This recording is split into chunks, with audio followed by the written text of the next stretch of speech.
Well guys, welcome back to another video, and I'm sure you can tell by the title, but in this video we're going to be doing a countershaft seal change on a DRZ400E. So let's get into it.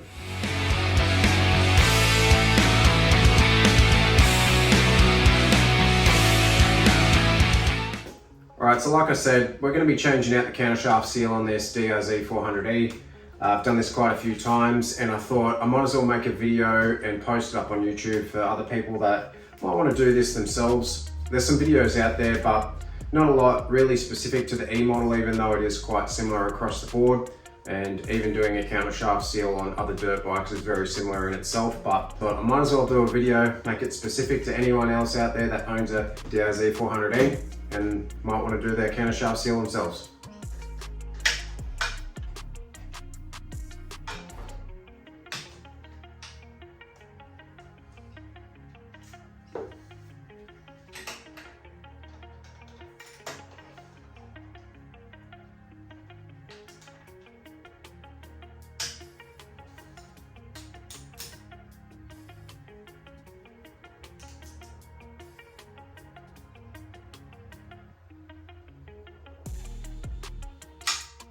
Alright, so we've got the bike up on the stand now. First thing that we sort of want to do is just get some tension off that chain. So we're just going to loosen the back wheel, push it forward, so then when we try and take off the front sprocket, we can get enough slack on the chain and roll it off, and the front sprocket will just sort of pull off the spline of the countershaft.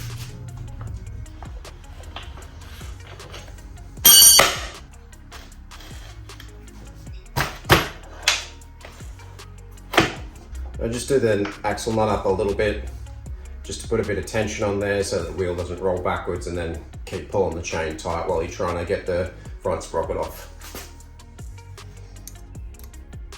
We'll just start by getting rid of this chain guard, get it out of the way, so then we have access to the front sprocket nut.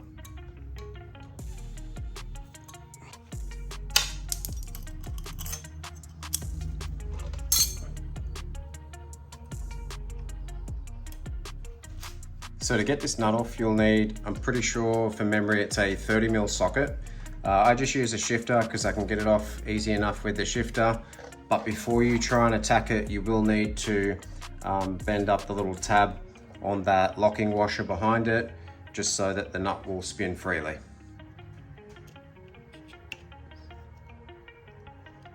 With a kit, or when you order the Suzuki Genuine, you should order one of those with it as well. You can reuse them. You can just bend down another tab, but they're pretty cheap, so I'll just order a new one anyway. All right, so like I said, I'm going to use a shifter for this one. You can use, I believe it's a 30mm socket. It's up to you. Depends on how hard your nut's on there. You might need to just use a socket, but I don't think this is too tight.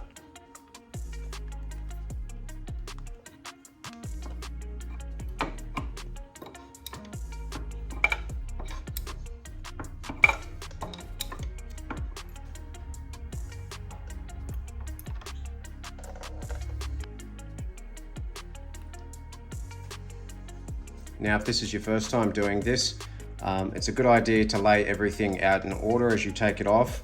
And it may also be a good idea to take some photos along the way, step by step, just so you've got some reference photos to go back over in case you forget how something went back together. You can just look back over it and go, sweet, that's what goes on next. So now that we've got that countershaft nut off and the retaining locking washer behind it, we should be able to pull the slack through from our chain and slowly wriggle that sprocket off.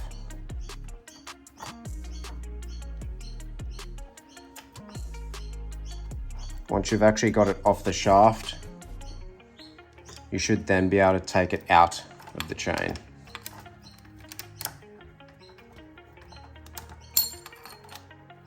And then just slide that chain back out of the way. Now, if your countershaft seal has been leaking quite a large amount like mine has, and there's a whole heap of gunk and everything, oil with debris around the bolts that you need to undo, it's a good idea to maybe go through and just give it a quick spray with some contact cleaner just to clean out that area before you start throwing a tool over the top of all that stuff and possibly round something off.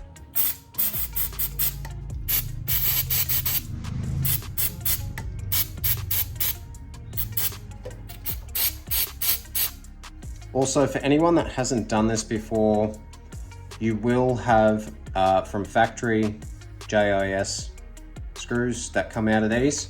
Because I've done this before, I've opted to put the same size Allen bolt back in there just because the first ones were an absolute nightmare to get out, rounded off the top of them, and it wasn't a great time. So I've replaced these with Allen bolts just to make it a little bit easier if I ever need to change this seal in the future.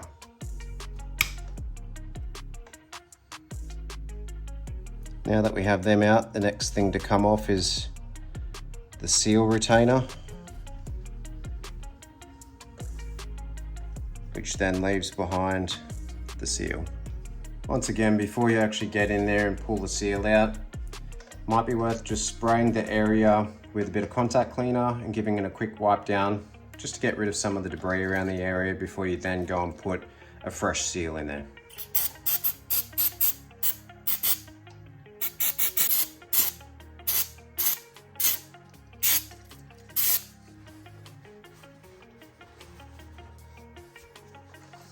So for this next part, to get this sort of inner seal, like this washer out, I normally just use like some multi-grips or something like that. I always tape the ends of these up just so that there's no real sharp edges on there, because if that is in good condition, you can reuse it.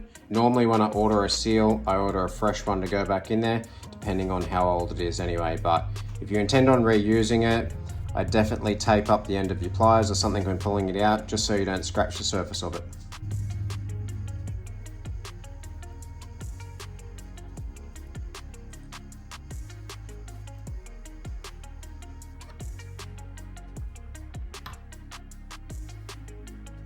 So if you are going to reuse this, just keep in mind on the inside here, there is an O-ring that you will need to replace.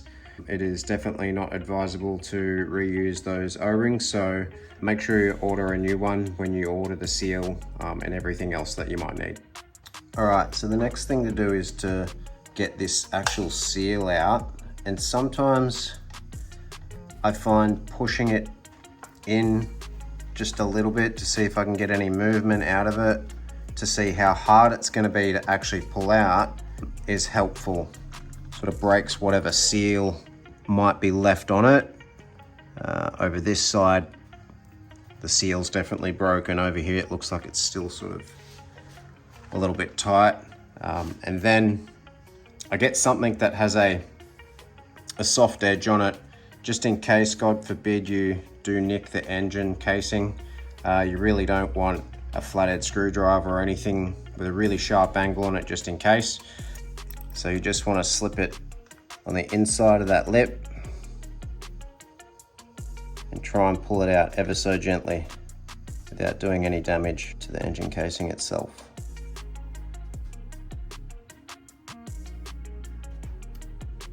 Just like that.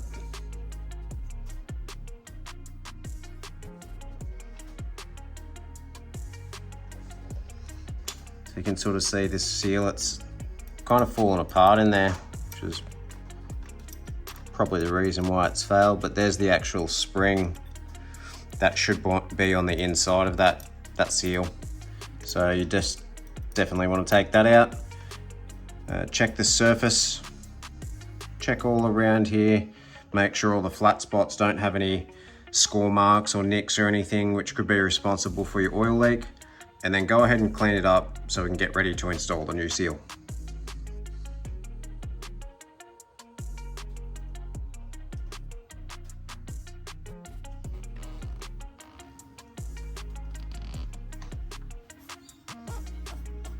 Now before you go ahead and install the new seal, it's worth checking to make sure that the countershaft doesn't have any play in it itself, which could be the cause of your leak. So you just want to try and lift the shaft up and down, left and right, in and out, to make sure it doesn't have any unnecessary play. Mine doesn't have any play at all, spins freely, There's no up and down movement or left and right movement or even in and out movement. So once you've inspected that and you're happy with it, you can get ready to install the new seal. So now that we're ready to install our new seal, I like to just grab a little bit of lubricant, put it on my fingers, and then just run it around the outside of it.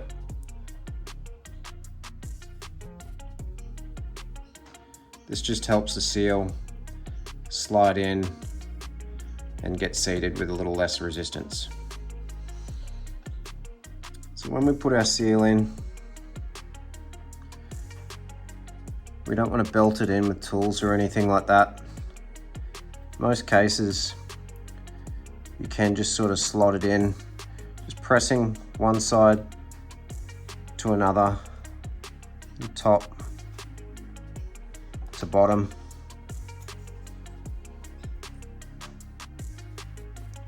And it should, for the most part, slide in.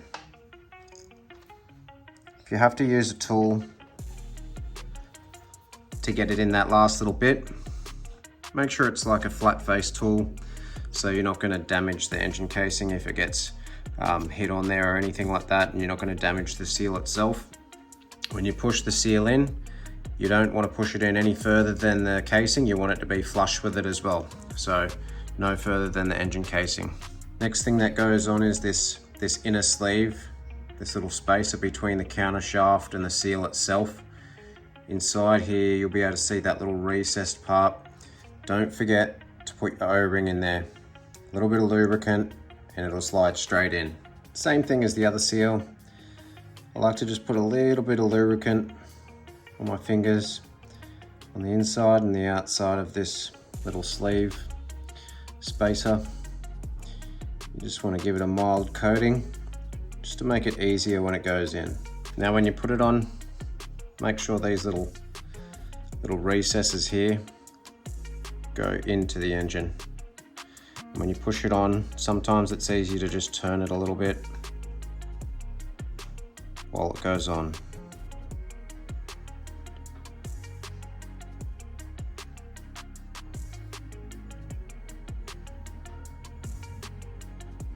Just give it a little spin to make sure everything's in there properly. Little sleeves pushed in as far as you can get it. Don't need a heap of force on it, just make sure it goes in. So now that the new seal is installed, it's a good opportunity to sort of clean up the area, get rid of any oil or debris that might be sort of hanging around before you go and throw the retaining bracket over the top of it.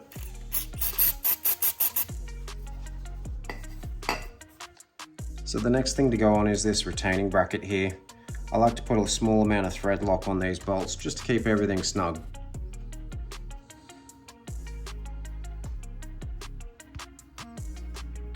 So finally, we've just given our sprocket, our nut and our retaining washer here a little bit of a clean over with some brake cleaner or some parts cleaner before we put everything on, just so we're not reinstalling dirty parts.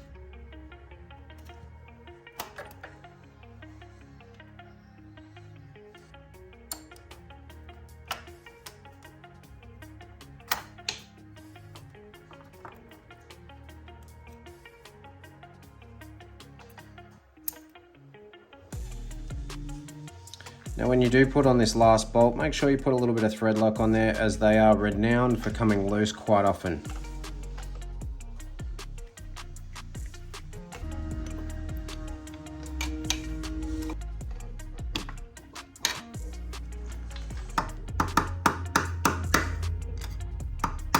If you are going to reuse this little locking washer, just make sure that you fold down a different part of the tab, as metal can fatigue over time of being folded over and over and over again. So it's just a good idea to use a different spot each time and then finally replace it. Next, we just want to make sure that we're putting our chain guard back on. Last but not least, just want to make sure we get our chain tension right. Nip up that back axle so we're good to ride again. Right guys, that's us done and dusted for this countershaft seal replacement. Pretty straightforward procedure. You can definitely do it on your own in your own garage. You don't need a crazy amount of tools. Just need some patience and to take your time. Fast forward 2 weeks, we're back in the garage. I've just gotten back from a 1100k trip down into New South Wales with the boys. Had an awesome weekend away. Seal's been 100% fine. It is bone dry, and on this trip, you know, we've done a lot of highway Ks, a lot of forest riding, a lot of hill climbs. It was definitely hot. If it was ever gonna leak or I was ever gonna have any dramas with it, it would have definitely been on a trip like this. So there's a couple of things I'd like to touch on. The first one's definitely gonna be, a lot of you guys reached out to me and offered advice as to what might be happening, and I really appreciate that. It's super helpful. The one thing that kept popping up over and over again was the question of what seals are you using? Are you using aftermarket or Suzuki genuine? So I was using the aftermarket, the All Balls aftermarket kit that you can buy for these. Now, the first time I'd replaced it, I actually thought maybe I'd done the install wrong, like I'd nicked it on the way through, and that was the reason why it was leaking. So I ordered another one, swapped it out, and same thing kept happening. And if you have seen the videos that I've done of the Simo trip, you'll see that it's kind of gone pear-shaped, you know, out there. So long story short, I'm out in Aminka. I've already decided to obviously come home because of the dramas that I was having. This guy comes up to me, starts talking to me about the bike. He says he's had a couple of 400s before, and we get chatting about the dramas that I was having. He was apparently a mechanic, and yeah, same thing. Hey, what seals are you using, aftermarket or are you using Suzuki genuine? And I told him what I was using, and he said he'd had the exact same dramas. Every time he'd used the All Balls ones, they just kept leaking and leaking, and as soon as he switched to Suzuki genuine, he didn't have any troubles whatsoever after that. So I thought to myself, you know what, it's worth a try, it's a valid point. I come straight home, went to Suzuki, ordered the parts, and that's what we put in there. And like I said, if it was ever gonna leak, it was definitely gonna do it on a trip that we just done, and I've had no dramas whatsoever. So that's one of the biggest things that I'd like to sort of send home in this video is learn from my mistake and take the advice of others that have given me tips and advice as well. Use Suzuki genuine, or just use genuine seals for your motorcycle anyway. Avoid any future stress that you might have, and just go ahead and order the genuine seals. That's exactly what I'll be doing from now on. So another thing I'd like to touch on is you don't absolutely need to drop the oil in this bike to do the seal replacement. It is a heck of a lot easier, but if you don't do it, you're probably gonna need to tip the bike over to some degree to stop the oil from leaking out, just so you can clean the surface and get that seal back in. But you might as well just dump the oil in it and give it a good clean out, do a service at the same time anyway. If you are gonna do that though, just make sure you put some oil back in the bike before you go ripping down the road.